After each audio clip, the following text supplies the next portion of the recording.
গাইবান্ধার সুন্দরগঞ্জে কাঠের আলমারিতে যত্ন করে রাখা এক কৃষকের 2 লাখ টাকা ইঁদুর ও উইপোকায় নষ্ট হয়ে গেছে। ঘটনাটি ঘটেছে উপজেলার দহবন্দ ইউনিয়নের উত্তর ধুমাইটারি গ্রামে। ক্ষতিগ্রস্ত কৃষক তোফাজ্জল হোসেন দীর্ঘ 10-12 বছর ধরে কৃষিকাজ করে সংসার চালাচ্ছেন। স্ত্রী ও 3 মেয়ের ভবিষ্যতের কথা চিন্তা করে জমি বন্ধক ও বিভিন্নভাবে আয় করা টাকা জমিয়ে রেখেছিলেন তিনি। শুক্রবার বিকেলে আলমারি খুলে দেখেন নগদ টাকার বেশিরভাগই ইঁদুর ও উইপোকায় কেটে কুটি কুটি করে ফেলেছে। এ দৃশ্য দেখে কান্নায় ভেঙে পড়েন তিনি। তোফাজ্জল হোসেন বলেন, এই টাকা আমার কাছে শুধু টাকা নয়, এর সঙ্গে জড়িয়ে ছিল স্ত্রী সন্তানদের ভবিষ্যৎ।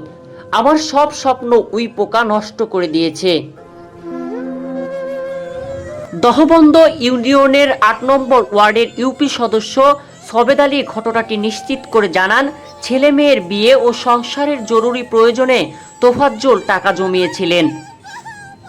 স্থানীয় কৃষকের এই ক্ষতির জন্য দুঃখ প্রকাশ করে সরকারি সহায়তার দাবি জানিয়েছেন। সৈয়দ মাহমুদ শাওন, ডেস্ক রিপোর্ট, উত্তরা প্রতিদিন।